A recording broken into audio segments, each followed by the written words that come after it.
साल 1973, south Africa. Tim और ली नाम के दो दोस्तों के हाथों में हथकड़ियां हैं और पुलिस उन्हें देश की सबसे सिक्योर जेल प्रिटोरिया लेकर आ रही है। 12 साल की सजा और जुर्म सिर्फ इतना कि इन दोनों गोरे लड़कों ने रंग भेद के खिलाफ आवाज उठाने वाले काले लोगों का साथ दिया था। उस दौर में साउथ अफ्रीका में गोरों को हर सुविधा मिलती थी और काले लोगों के साथ जानवरों जैसा बर्ताव होता था। टिम और ली चुपके से प्रोटेस्ट के पैम्फलेट बांटते थे जब तक पुलिस ने पकड़ ही नहीं लिया। कोर्ट ने भी गोरों का साथ दिया और दोनों को अपनी ही नस्ल से गद्दारी के जुर्म में 12-12 साल जेल भेज दिया। जेल के गेट पर वार्डन ने ताना मारा कि यहाँ से आज तक कोई फरार नहीं हुआ। अंदर जाते ही टिम की नजर हर कोने को नाप रही थी। सेल में बंद होने के बाद टिम और ली दीवार थपथपाकर बात करते रहे।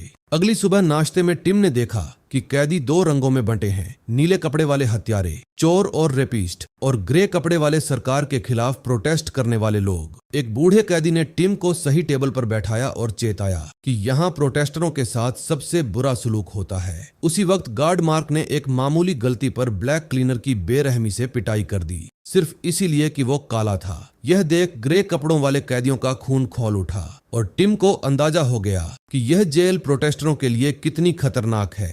एक्सरसाइज के दौरान बूढ़े कैदी ने बताया कि 20 साल में कोई यहाँ से नहीं भाग सका। दीवारें 20 फीट ऊंची हैं और भागने की कोशिश करने वाले सभी कैदी मारे गए हैं, और यह भी कि यहाँ के कैदी ही गार्डों के मुखबिर हैं। दूर से यह बातचीत सुन रहा एक और कैदी लेनार्ड बाद में टिम के पास आया और कहा कि सुरंग बनाना नामुमकिन है, मगर अगर कोई परफेक्ट प्लान बने तो वो भी साथ चलेगा। वहीं हम जेल के माहौल को और करीब से देखते हैं। हर सुबह कैदियों को बेल बजाकर जगाया जाता, लाइन से नाश्ता मिलता और शाम होते होते सब कुछ फिर सेल की 4 दीवारों में बंद हो जाता। टिम के लिए हर दिन एक जैसा लगने लगा था, मगर उसके दिमाग में लगातार यही चल रहा था कि इस रूटीन में से कोई न कोई कमजोर कड़ी जरूर निकलेगी। 23 दिन बीत गए। टिम का ध्यान दरवाजे के लॉक पर अटक गया। उसने तय किया कि नकली चाबी बनाएंगे। पेपर रोल करके लॉक का साइज नापा। लेनार्ड को यह आइडिया पहले फालतू लगा, क्योंकि इतनी सारी चाबियों के लिए लकड़ी कहां से आएगी, पर ली ने सुझाया कि वर्कशॉप से चुराई जा सकती है। तीनों की टीम बन गई। मार्क के बेल्ट में लटकी असली चाबियां कॉपी करने के लिए लेनार्ड ने जानबूझकर खाने की प्लेट गिराई। मार्क पास आया और टिम ने चाबियों का डिजाइन दिमाग में बैठा लिया। फिर रोज थोड़ा थोड़ा करके पेंसिल से ड्राइंग बनती रही, जब तक परफेक्ट डिजाइन तैयार नहीं हो गया और पता चला कि जेल के सारे सेल एक ही चाबी से खुलते हैं। 74 दिन बाद टिम ने पानी की बोतल में लकड़ी के टुकड़े छुपाकर वर्कशॉप से बाहर निकाले। ऊपर से कपड़ा ठूंसकर आवाज रोकी ताकि चेकिंग में आवाज न आए। चेकिंग में गार्ड को कुछ नहीं मिला। घंटों मेहनत के बाद पहली चाबी बनी और सेल का दरवाजा खुल गया, मगर सामने एक बड़ा स्टील गेट था जिसका लॉक बाहर की तरफ था। अंदर से हाथ वहां तक पहुंच ही नहीं सकता था। इस मुसीबत का हल निकला झाड़ू की स्टिक से। टिम ने स्टिक में एक लकड़ी का टुकड़ा स्क्रू से जोड़ा ताकि चाबी घुमाई जा सके और एक छोटा शीशा लगाया ताकि निशाना सही लगे। पहली कोशिश में चाबी लॉक के अंदर ही गिर गई। टिम ने मुंह से च्युइंगम निकालकर स्टिक पर लगाई और चाबी को फिर उठा लिया। इस बार दरवाजा खुल गया। चाबियां अपने पास रखना खतरनाक था, इसलिए गार्डनिंग के बहाने जमीन में गाड़ दी गईं। मार्क का शक हर बार टल जाता, मगर बूढ़े कैदी की नजर इन पर पड़ चुकी थी। उसने फिर चेतावनी दी कि पकड़े जाने पर 25 साल और जुड़ सकते हैं। टिम ने और लोगों को टीम में जोड़ा ताकि जरूरी सामान जुटाया जा सके। सबसे जरूरी चीज थी जेल का नक्शा, जो बाहर अखबार में छपा था। ब्लैक क्लीनर ने इशारों में अखबार लाने का वादा किया, बदले में सिगरेट साबुन मांगा। टिम ने कचरे के डिब्बे के नीचे च्युइंगम से सामान चिपकाया। अखबार मिल गया। 206 दिन बीत चुके थे,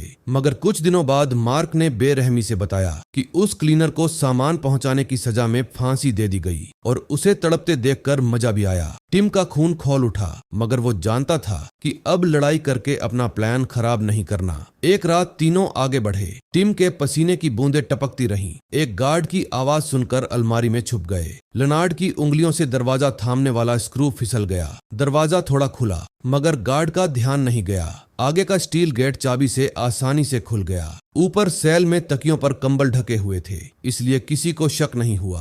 अगली सुबह वार्डन ने अचानक चेकिंग की। टिम देर तक सोता मिला। सामान बिखेरते वक्त चाबी का एक टुकड़ा गिर गया। टिम ने बेझिझक कहा कि यह तो फोटो स्टैंड है, पेरेंट्स की तस्वीर रखने के लिए, और दिखा भी दिया। झाड़ू पर बंधी रस्सी के बारे में भी बहाना बना दिया। वार्डन का शक टल गया, मगर टिम के अंदर डर गहरा बैठ गया। 404 दिन बीत चुके थे। दरवाजों की गिनती जरूरी थी, इसलिए टिम ने दांत दर्द का बहाना बनाया। मार्क उसे बाहर हॉस्पिटल ले गया और रास्ते में टिम ने हर दरवाजा गिन लिया। एक इलेक्ट्रिकल गेट भी देखा जो सिर्फ बटन से खुलता था। लौटकर टिम ने सबको बताया कि सारी चाबियां तैयार हैं, आज रात भागेंगे। बाकी साथी डर के मारे पीछे हट गए। सिर्फ टिम, ली और लेनार्ड बचे। शाम को नॉर्मल कपड़े पहनकर तीनों निकल पड़े। मोटे गार्ड का पेट खराब हुआ, टॉयलेट जाम मिला। औजार के लिए उसने वही अलमारी खोली जिसमें वह तार लटका मिला जिससे लेनार्ड दरवाजा पकड़े रखता था। गार्ड तार उठा ले गया। नीचे तीनों आगे बढ़े। फिर गार्ड की आवाज सुनकर फिर अलमारी में छुपे,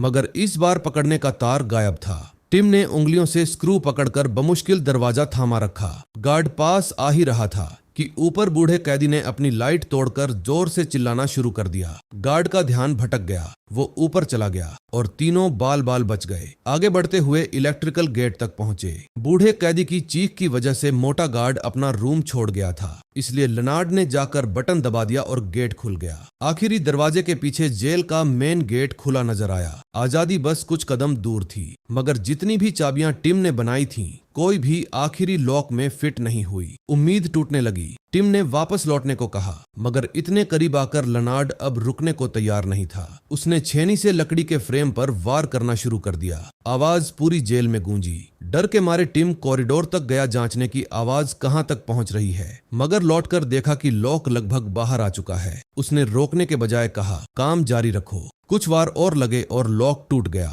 दरवाजा खोलकर तीनों ने फिर नॉर्मल कपड़े पहने और धीरे कदमों से बढ़े। ऊपर छत पर स्नाइपर नजर आया। दीवार के पीछे छुपे और जैसे ही गार्ड दूसरी तरफ मुड़ा, मेन गेट से बाहर निकल गए। बाहर मार्क किसी से बात कर रहा था। 2 और गार्ड सामने से गुजरे, मगर नॉर्मल कपड़ों में किसी ने पहचाना नहीं। आगे टैक्सी स्टैंड पर एक ब्लैक ड्राइवर ने पहले मना किया, क्योंकि गोरों के लिए अलग टैक्सी थी, मगर टिम की जिद पर मान गया। शायद पहली बार किसी गोरे को इतना सीधा देखकर हैरान भी हुआ। अगली सुबह मार्क हर सेल में जाकर कैदियों को जगाता रहा। टिम के सेल का दरवाजा खोला, झकझोरा और पाया कि तकिए पर सिर्फ कंबल था। टिम वहां था ही नहीं। हाथ पैर कांपते हुए वो वार्डन के पास भागा। बाहर लाइन में खड़े बाकी कैदी, खासकर वो बूढ़ा कैदी, खुशी से झूम उठे। जो नामुमकिन लगता था वो हो गया था। टिम, ली और लेनार्ड नरक जैसी जिंदगी से आजाद होकर खुशी के आंसू बहाने लगे और एक सच्ची कहानी यहीं खत्म होती है। वीडियो को लाइक, शेयर, कमेंट जरूर करें और हमारे चैनल कहानी अनलॉक को सब्सक्राइब करना न भूलें। मिलते हैं अगले वीडियो में, तब तक के लिए जय हिंद।